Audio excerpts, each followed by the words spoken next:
thank you all for being here today. I think that we have some really exciting, interesting stories that I'm hoping that a lot of you will be able to connect with.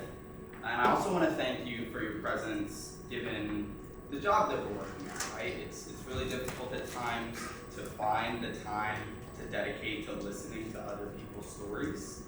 But the reality is that without hearing these stories, we don't get the main value from the stories. So being able to listen and hopefully take something away, I'm just so grateful for y'all's presence.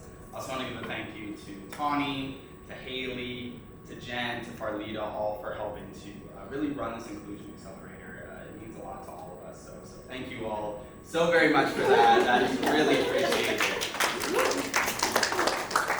So, to kick us off, we're going to talk a little bit about the theme for today. So we are talking about biculturalism. That's the theme as we kick off Hispanic Heritage Month, which is going to start tomorrow, as well as Mexican Independence Day, which starts on Saturday. If you're looking for some weekend plans, La Villita is going to have a huge celebration, so I highly encourage you to go attend that. The theme of biculturalism is really unique because it talks about the intersection between multiple different identities. Whenever we think about Latinidad and mestizaje, come from so many different parts of the globe, and at times we can struggle to find out how our identity fits in. We think about geography, family upbringing, core values, friends who we're spending our time with.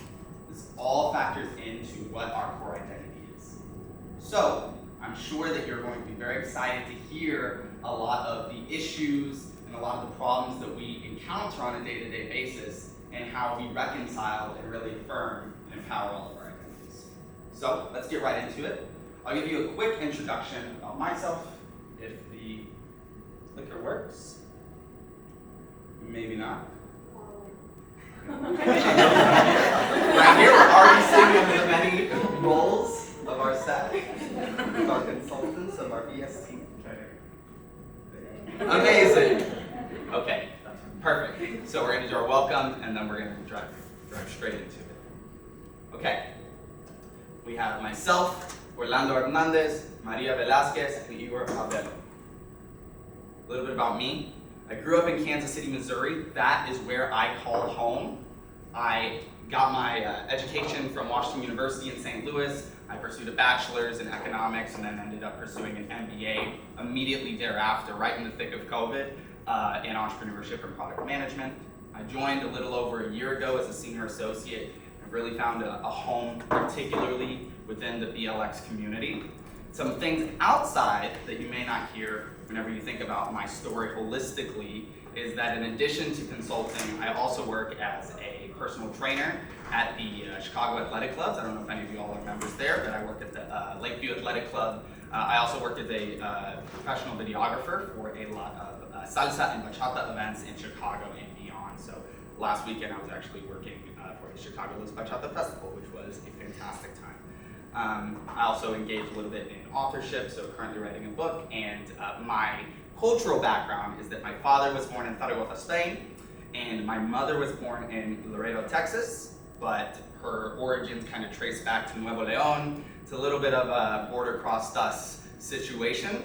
So, to the point of biculturalism, thinking about the navigating between Tejano identity, Chicano identity, Mexican identity, and American identity is something that's very much at the forefront of my life. And then some pictures that I think you'll appreciate that shows a little bit about who I am. I see my beautiful partner there in the corner whenever we were on the Aventura dance cruise doing as much salsa and bachata as we possibly could. Some personal training at the LVAT. My two lovely dogs, Lunes, which means Monday in Spanish, because we got her on a Monday and we just thought it really worked because she gives Monday energy in the best of ways. And Liza. My dance team, Palante, some of pictures of whenever I actually founded my dance team out in St. Louis, and then some of my photography work in Europe. So, before we hop in, I do want to give a quick icebreaker question to the amazing panelists today that revolves around biculturalism. So we're going to talk about a cultural turtle shell. And this is something that a topic that I had learned about in the last year that has really helped me find my comfort zone whenever I feel incredibly uncomfortable. And that happens with all of us.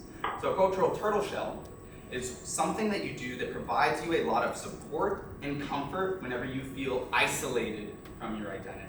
We all do it, we just may not have a word for it. Whenever I heard this, it just really resonated with me. So I'm going to pose it to the group. I'll start with my explanation of what my cultural turtle shell is. You know, being Chicano, being U.S. but also Latino, Spanish but also Mexican. I really associate with the Hispanic identity. So I think about George Lopez reruns. That was kind of what I watched a lot growing up. And like the Why You Crying aspect of the show, I just absolutely loved, and old Selena songs. So Bitty Bitty Bum Bum, all of that kind of stuff really kind of brings me back to my Tejano roots. So I'm going to just go quickly across the line and would love to hear a little bit about what you consider to be your home and what is your cultural turtle shell. One like you were talk a little bit more later, but I guess so. Home for me now is really here in Chicago because my family, my kids, my wife are all here, and my cultural turtle shell, I think, is having friends over and just cook me some Brazilian dishes and sharing that and exchanging stories and talking a little bit about how things are different here from there, and having our friends, American friends or otherwise, try new things as well that come from our background. By this point, I think pretty much all my friends have tried something and we already have their favorites. We got to know you, girl. What's the go-to dish? Oh, there are a few. We make some bobó de camarão, which is the shrimp stew with cassava, which is really good. Feijoada is a traditional one, and there are some staples. There's some good old-fashioned good. Reach out to me, sorry. Absolutely. Hi, Maria. Yeah. Hi, everyone. I'm Maria. I'm originally from Mexico, and home is kind of a hard question for me, and I will dive into it a little bit later in my story. But I guess right now it would be Chicago. And for my shell, it would be listening to reggaeton on the daily. I also live with my brother, so we speak Spanish, so that really does bring it back on a daily basis. And then I have chilaquiles at least once a week, usually on Sundays, but so that reminds me of home. Okay, are we talking like Maluma, Karol G? Yeah. The reggaeton, Karol G, Pichota season is here. Okay, we're here for it. Orlando, next. Finish us up. Hello everyone. So for me, home is basically where my family is at. So if they're here in the Chicago area, so home is Chicago. But if we lived in the middle of nowhere, that would be home. But if my family followed me, that's home for me.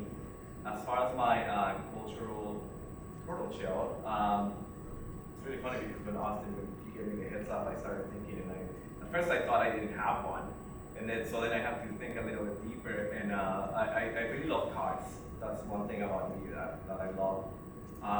And I have not realized this, but I tend to watch a lot of car videos in Spanish from like Mexico, which is so interesting that I have not realized that until you prompted me to think about it. So I love doing that when I'm working out at the gym, when I'm on the treadmill, when I'm walking. I'm just listening to car reviews, but in Spanish, and they happen to be from Mexico City, and that makes me feel at home, I guess. It's so funny that you say that. This week I've been thinking about like a birthday present for my partner, and we're thinking about taking a trip to like do a whole salsa excursion in Cuba, and we're thinking so much about like the American car tours that they had, and like being stuck in the 50s and all those. What do you have a favorite car? But yeah, I mean it's kind of boring to be honest. It would be like a Tesla Model S, Okay. like that version. But now I'm really into like radium cars. So mostly electric cars. Wow, okay. Cars for the future. Keep it eco-friendly. I love that. And to kick us off, Orlando, we'd love to hear a little bit more. We know about your love of cars, and we know about your cultural turtle shell. Tell us a little bit more about your background. What is your story? Yeah, definitely. So as you can see on the slide, I was born in Mexico City. When I was 13, I moved to the U.S. When we moved to the U.S., I was very excited to be here, right? Like grew up watching American movies like Home Alone, and I thought, oh, this is great. I'm in the U.S., Hollywood, great. Even though I lived in Colorado for 13, you don't really know.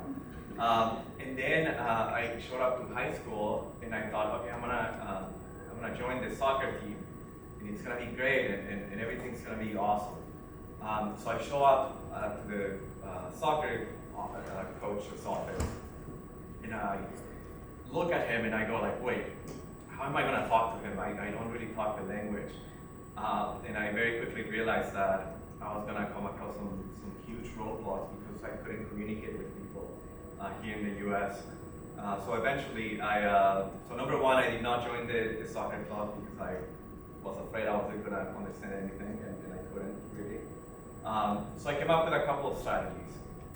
My first strategy was to watch English TV and not Spanish TV at all, and same with music, just listen to English music, and watch English movies. And I was going to enable closed captioning so that I could kind of pick up the words and then kind of translate them as I went. And that strategy seemed to work really well. But then my second strategy was to befriend someone who only spoke English or did not speak Spanish. So then I couldn't cheat, right? The problem was that I couldn't go up to someone who spoke English because I didn't speak English. So how was I gonna ask him to be my friend if I couldn't communicate with him?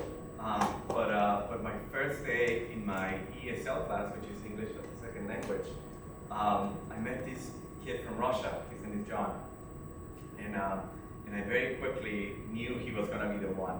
He didn't speak English either, and there were no other Russians, so he had no choice. He had to be me. So I went up to him, and you know, with sign language, we kind of figured out a way to communicate at first. We used our pocket translator. I would say the first month it probably took us like 10 minutes to come up with a sentence, and that was okay, right? Like we didn't judge each other, so that was fine. And because we implemented that strategy and we helped out each other, we were able to move from ESL level 1 to ESL level 3 in about 6 months. So our ESL teachers were so happy with us because we were doing a great job. The other thing that happened during that time is that I realized how good it was to befriend people who were different than me. So what ended up happening at the end of my high school experience is that we had a pretty diverse group of friends who almost looked like the United Nations, honestly. Like we had people from Dominican Republic, people from Mexico, people from Argentina, Bosnia, Romania, a few Russians actually by then, and some people from South Korea, and I'm pretty sure I'm missing some other people, but it was a pretty diverse group.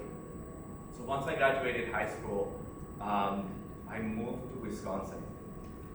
Please don't ask me why, because I actually don't know why, but I did it. I moved to Wisconsin, and I remember when I was trying to figure out the city, I drove past UWM, which is the University of Wisconsin-Milwaukee. I drove by the campus, and I remember thinking, I remember seeing the students, and you know, they were holding their books and talking and just smiling and having fun, and I remember thinking like, how cool is that to be able to go to college, and this campus looks amazing, and I'll never be able to make it here. So I ended up just getting a job at a call center doing customer service and tech support for a cell phone company. And during that time, I befriended someone who was the complete opposite of me. Again, right? Here's the theme of my story. And she asked me, she said, Orlando, like, do you go to school? I said, no. And she's like, why not? And I said, well, I don't think I can. And she said, what do you mean? And I said, I don't know how. And she's like, no. She's like, it's just like ordering a pizza. You just show up and you say, like, I want to be here. And I said, no, I'm pretty sure that's not how it is. And she said, no, that's how it is. So I decided to take on her advice, and I went to my local community college. And I basically did what she said, right? I showed up and I said, hey, I don't know what I'm doing. I just want to attend classes here. I don't know what to do. And the clerk kind of smiled at me and said, like, don't worry, I got you. Fill out this form. And I did, right? I completed my associates, and while I was doing my associates, UWM actually came by the community college, and they talked to everyone about their 2+2 program, which is basically if you complete your associates, you can transfer those credits to UWM, and only do 2 more years and you get your bachelor's. And the thought of my first day in Milwaukee and driving by the campus came up, and I said, oh my gosh, maybe I can do it after all, right? I'm just gonna try it. And I did. I applied. I got in based on this slide here. Got my bachelor's from there. They gave me a couple of grants, and I was able to do it. And in 2015, while working at BCG, I decided to give myself a chance again. And I was working at BCG, and BCG has a really nice tuition policy, so I took advantage of it and applied at Northwestern, got in, and completed my master's while working full time here at BCG. So that was great. And I guess from the experiences that I have had since I came to the US, what I've learned and what I like to apply here at work when I'm here at BCG is that I tend to be very open-minded to other cultures, right? BCG is such a global company that I feel like we have a pretty diverse workforce. So I tend to be very open to cultures, other point of views. I like to believe in myself that I can do it based on me being able to do it before. And I guess the biggest learning for me is that although we all look very different because we do, right? From my observations is that we're all pretty similar in the sense that when we show up at work, especially here at BCG, we all want to do our best. We all want to make our families proud. Maybe we're not so different after all. That's it. Sorry.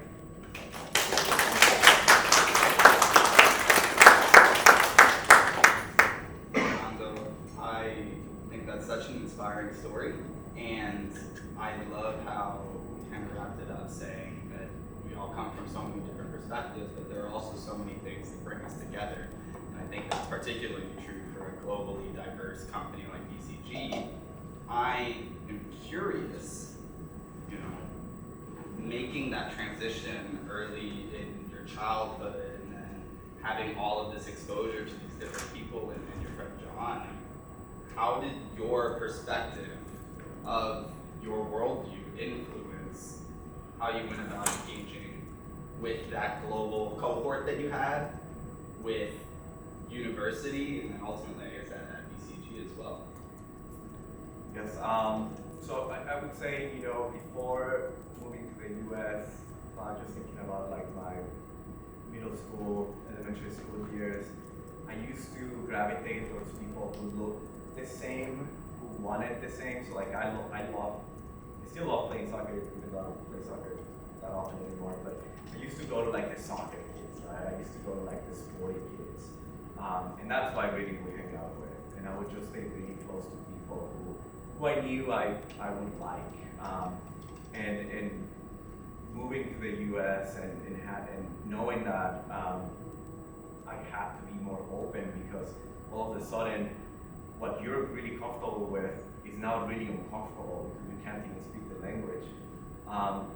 And after talking to people from different countries and learning some really interesting stories on their background and why they came to the US, how they grew up, and even listening like what they went through like in school, right? It was just so interesting for me, and what I realized is that in every interaction I would learn something new, and I love learning.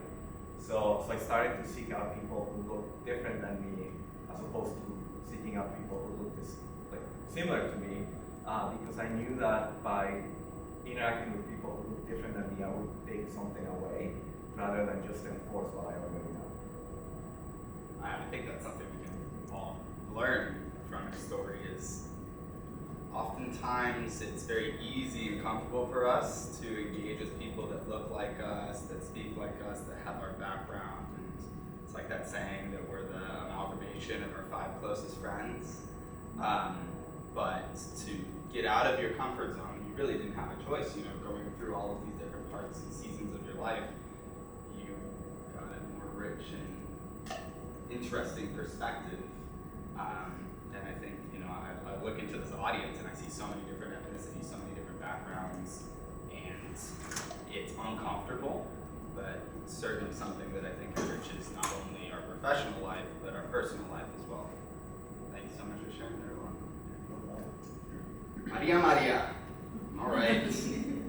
I would love to hear. Oh, we didn't even get to Orlando's pictures. We'll come back for the pictures in a little bit. Okay. Maria, would love for you to give your story. Okay, hi everyone. My name is Maria Velasquez, and I'm a talent acquisition specialist. So I have a whole thing written down. I'm gonna read it, but just so because I moved around a lot my whole life, I wrote it down so you can follow a little bit better. Yeah. So let me just get started. I was born in Monterrey, Mexico, and I have moved around my whole life because of my dad's job. So when it comes to being asked where home is, I always struggle. Or at least I used to. I started in Mexico, then moved to the DR for 5 years, came back to Monterrey for 7, Dallas for 2, back to Monterrey for 1, Greenwich for 2, Highland Park for 2, went to college at Northeastern University in Boston, go Huskies, studied abroad in India for a month and Sydney for 6, and finally found my way back to Chicago. My parents actually just recently moved to Mexico City this past May, and I just got back from visiting them on Monday. This is the first time that we're not all living together in the same house. Needless to say, I always had a hard time answering where I grew up or which city was my favorite because of everything and everyone I've experienced.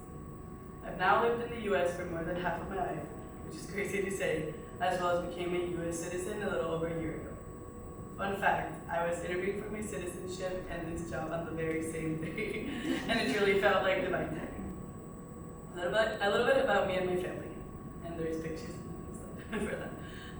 I am the lovely middle child with an older brother who is now my current roommate since we moved to the city, and a younger sister who resides up in Evanston in Northwestern. She's a senior. We're all very close, and moving as a family definitely strengthened our bond. Growing up, one of our fears was losing our native language, so we made sure to only speak Spanish in our household, and we still do. While I'm fluent in English, I default to Spanish for my thoughts and my comfort. When I first moved to the States, I was terrified, but making new friends and picking up the language shifted my mentality. Fear quickly turned into excitement, and soon after, I began seeking opportunities to leave my comfort zone. Each following move increased my appreciation for change and expanded my network beyond city lines. My whole upbringing ignited a passion for chasing discomfort, even if that meant facing ignorance every now and then.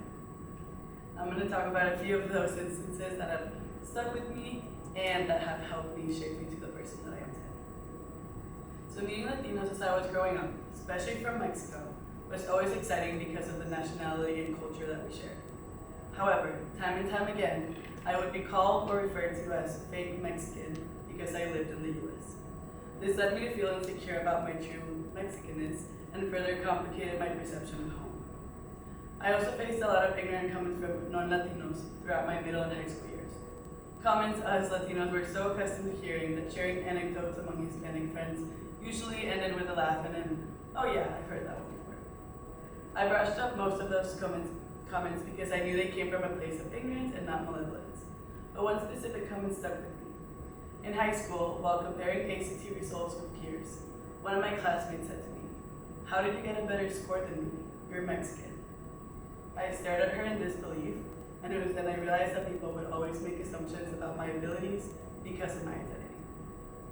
At a previous job, we were given the opportunity to suggest an organization that we were passionate about for a company donation.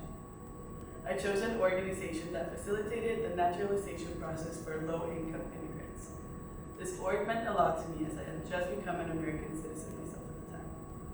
At the company party, when the CEO announced my suggestion as one of the chosen beneficiaries, I was ecstatic. He then joked that I should behave at the party or he would have me deported. Needless to say, with that last example, I knew then I wanted to work at a place that truly valued diversity and could feel like a home. I used to struggle with the term home. That was until I realized that home is not a place. It's a network of people who make you feel understood, people who make an effort to learn about you and your identity. They do not shame nor assume, they simply see you for who you are. I'm proud to be a Mexican woman, and I applaud BCG for giving me a space where I feel I can be my authentic self.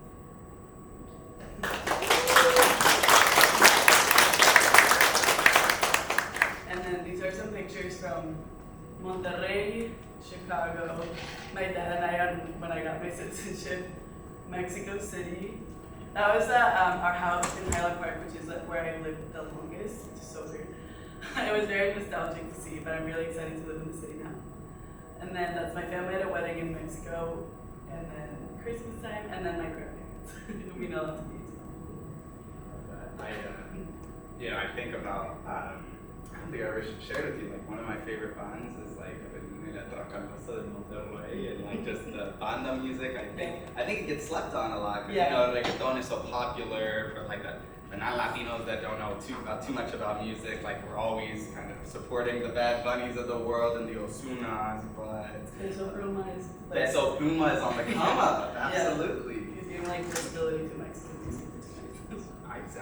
Exactly. So I love that you have that pride in your Mexican heritage, and then also you're open to sharing about your time in the Dominican Republic, and I think a lot of people in this audience will empathize and relate to that fear of losing your language over time because you just don't get the opportunity to use it as much. So finding, and even in a way, that could be some people's like cultural turtle shell, right?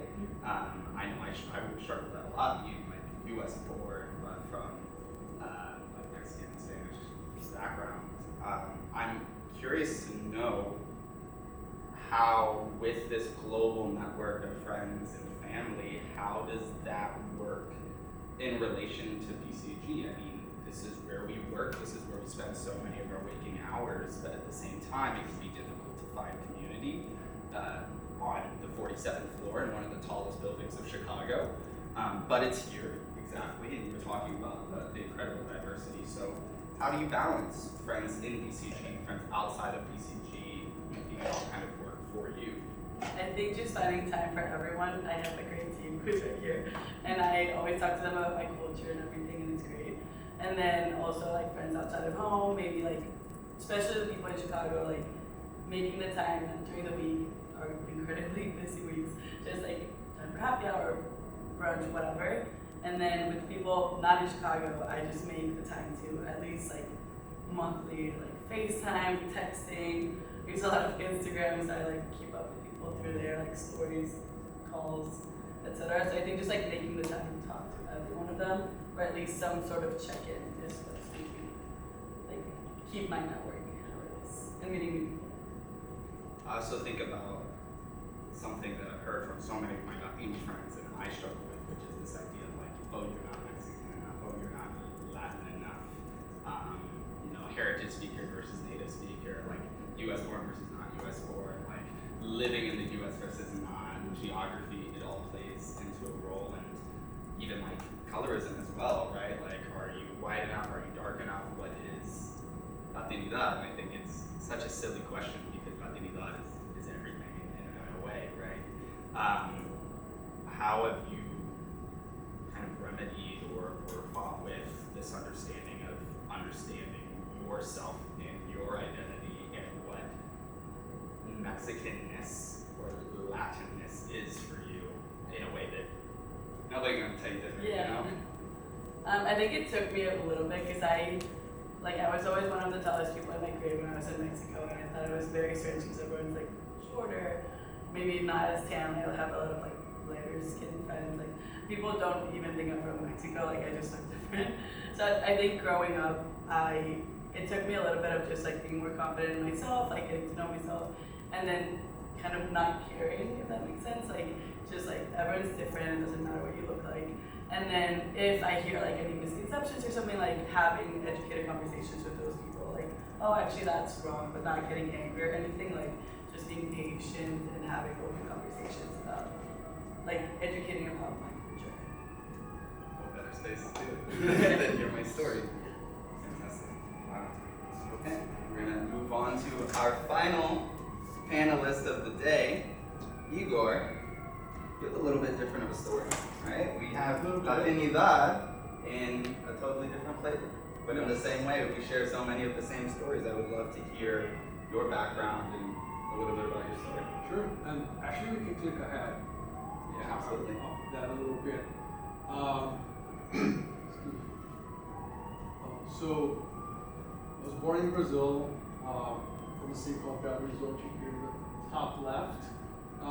If you follow soccer, you might be familiar as to see where Brazil got crushed by Germany in the 2014 World Cup in that stadium.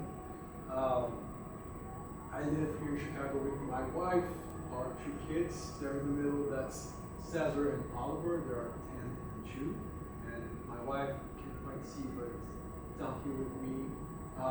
Most of my time I spend with them, most of my free time. My son has really gotten into video games, so I'm sure some will relate, but there has been a lot of Zelda going on in the weekends. 3 of my other favorite things is sports. I'm a big fan. I'm a football fan, so that's a picture of my first game at Soldier Field, the year I got here. And then music, I love most kinds of music. That's from one of possibly my favorite concert that I've been to over the last few years here in Chicago. Year tour. And then just meeting with friends, having people over, that's what we do most weekends. Once every week we'll have some people and either visiting someone or having people over and catching up and chilling, sometimes getting the kids together. As for my story, I moved here in 2018, came here for school, which moved, which was consulting back in Brazil, wanted to transition to a large firm, international experience, all the staples. To move to Chicago for school, got my MBA, interned with BCG 19, joined full time in 2020, so we've been here for 3 years now, project leader. And as I was thinking about what would be the most interesting part of my story to tell, I think it came down to how do you build a new home, right? So I moved here way later in my life than some of my fellow panelists. And to me, it came down to 2 things. The first one is how do you build or find a new family or a home, right? I had no friends or family in the US at all. I had actually never been to the US before moving here for school. But the second piece, which I think is possibly the most interesting, is what is the new culture that you build for yourself, for your family, in that new home, right? And as you are immersed in a new environment, it gives you an opportunity to do 2 things. So first, you can shed some of the things that maybe are part of your background, but you don't care about as much or don't feel as attached to. And you also pick up on a lot of new things, right? New traditions, new pastimes, all those small tidbits, and kind of bring it all together into a new identity. And some of that is big things, right? Like big cultural milestones or traditions that you have. So for example, for most of my Latino friends, we tend to celebrate Christmas the day before, the night before, right? Instead of the morning of. So that's something that we still do. But other things that are entirely new to us, like Thanksgiving, we often don't have any Thanksgiving in Brazil, but we've incorporated that into our traditions as well. So that on the left, on the top right there, is a picture of us having a Thanksgiving dinner last year, I think it was, with some friends. And one interesting aspect of that is as you incorporate new traditions into your own identity, you give your own twist, right? So we'll do Thanksgiving, but we'll do a few things different. So, for example, of course, we'll have rice and beans. We'll have, instead of stuffing, we'll have farofa, which is a traditional Brazilian dish. But some things are the same, right? We'll have turkey. We'll have a lot of friends and family whenever possible. We will turn on the TV to cheer against the Cowboys. it's not the best week to talk about that. So yeah, you kind of make it your own, right? Make your own version that it emerges naturally and you forge it over time. So we've hosted Thanksgiving every year for the last 5 years every time with different group of people, and it's always great, always fun. There's also a lot of the smaller things, and especially if you think about kids. So my son's going to school 3 years, starting 5th grade now, a little crazy to me, but all those songs, nursery rhymes, the small things that you learn at school, or stories you hear, bedtime stories that you're exposed to, all those things are different here naturally, right? So there's the big things and there's the small day-to-day things as well. And that also becomes a mix of like what are we exposed to in the world and also what we are exposing them to at home. And we're drawing from our own past. Right? I think the things that we naturally cling to are the ones that we enjoy the most or that we care the most about. So that I think it's a natural process that you end up keeping the pieces that are most dear to yourself. Pass those on. Other thing I would highlight is that BCG, of course, plays a big part in this for me as well. I've been involved with BCG for 4 out of the 5 years that I've been here in the US. And that materializes in a few different ways. One is we make so many friends and from such different backgrounds, right? And that gives me an opportunity to do 2 things. First is to learn about all of them, their own background and their own culture, and learn from everyone. One example is one of my first team events. We went to see a baseball game, and I didn't know the first thing about baseball at all. This was a big part of all the Americana, right? So we went to the game. I sat by Jeremy Kay, and I was just passing him with questions about the whole thing, like, why is it out? Why is it strike or not? Why is he running around or things like that? Because I didn't know anything about it. And by the end of the game, I still didn't know most of it, but I could at least see what was going on, right? And that's one example of something I learned through BCG by chance. And also sharing a little bit about you with your friends. So I'm using the picture here, but during my internship, one of the things we did was to have some of the interns over to our place to do a traditional Brazilian lunch on a Sunday. So we made some feijoada, which is baked black beans with different cuts of pork, plus a few other sides, a few or several caipirinhas as well, and just had a ton of fun. That's a little piece of our culture that we were able to share rather than have a ton of fun. And I would highlight that all of this is only possible within the BCG context because of 2 things. One is the breadth of diversity that we have in here. So it's not everyone coming from a similar background. Everyone has something different that you can learn from and that you can get from them. The second one is that I really feel comfortable sharing all that I want to share in my authentic self. And everybody does too, right? So I see that side of them.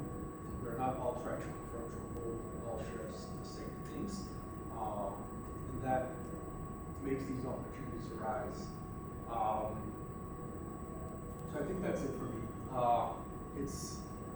The journey has really been building that new identity as a mix of things we're bringing with us and that we hold dear, and learning new things that we fall in love with some of those. Others we just enjoy and we continue learning, and it's never really a finished product. It's a lifelong process, right? Even if you're not leaving your country, like building your own identity is a lifelong process. So that's what has been like for me here in the US.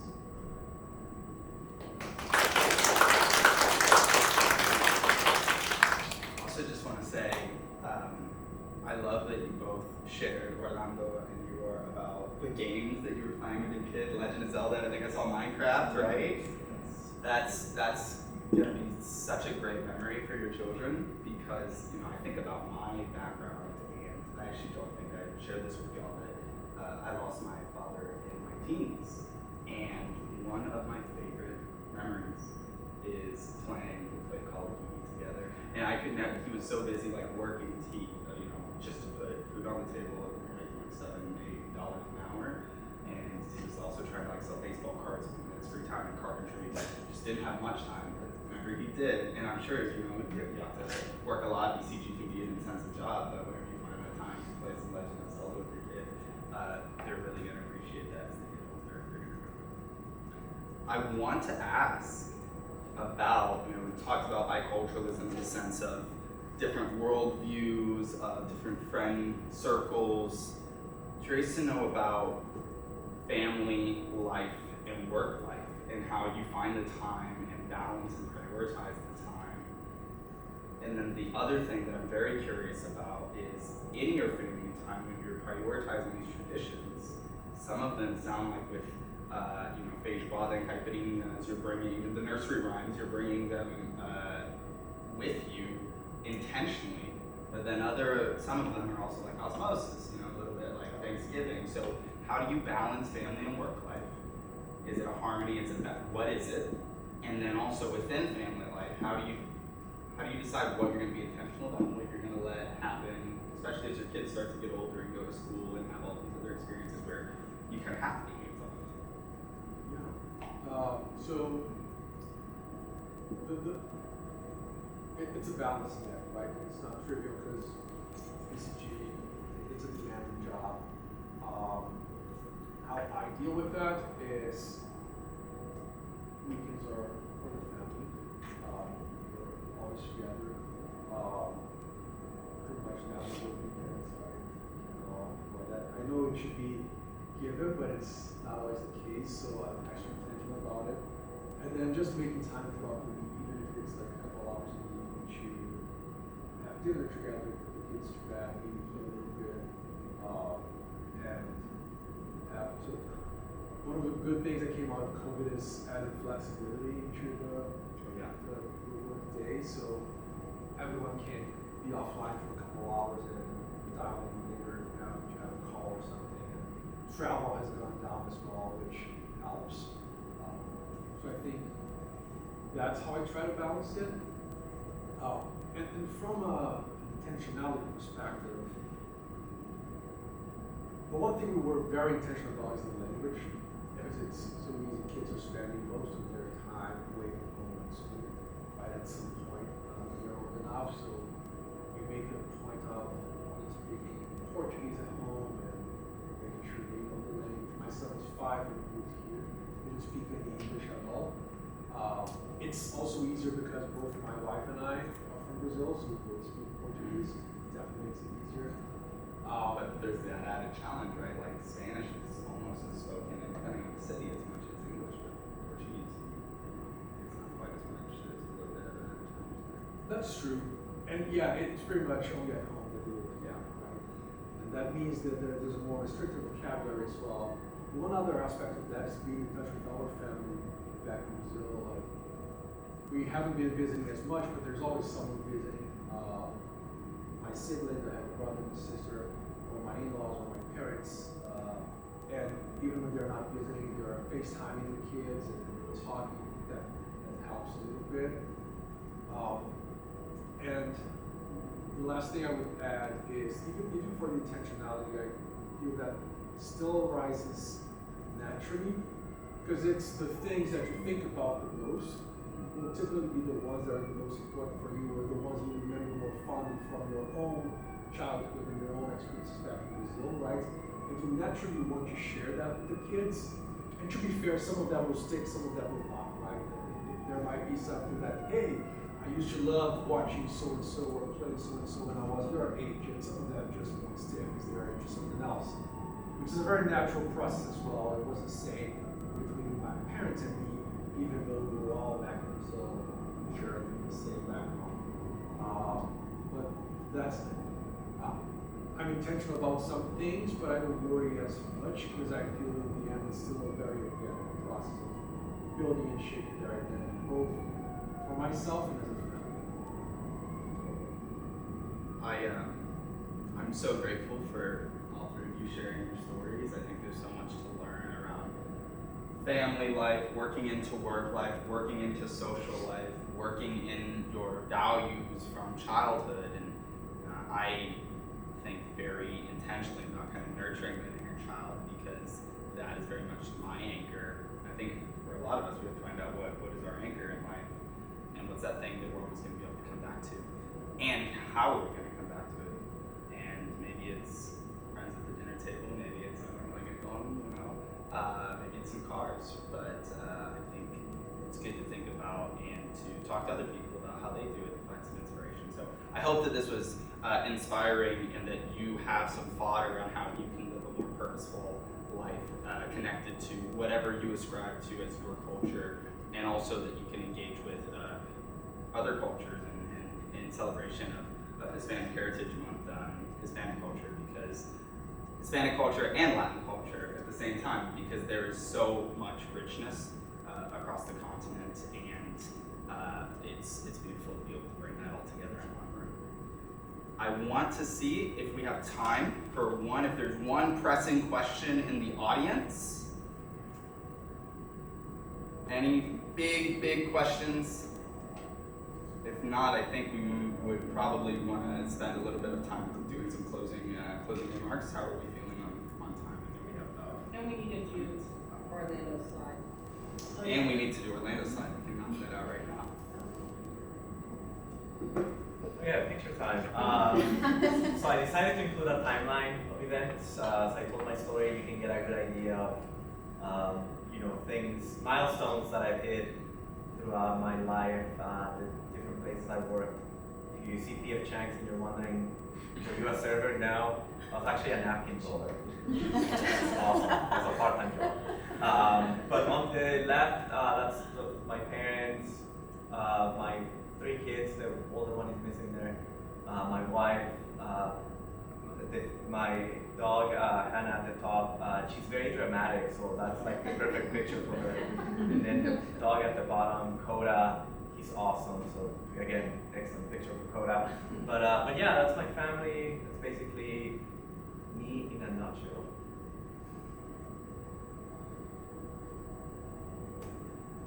Final thing I would love to do with my time is to make a toast. Because we have some horchata. If you haven't had any horchata in the corner over there, I highly recommend it.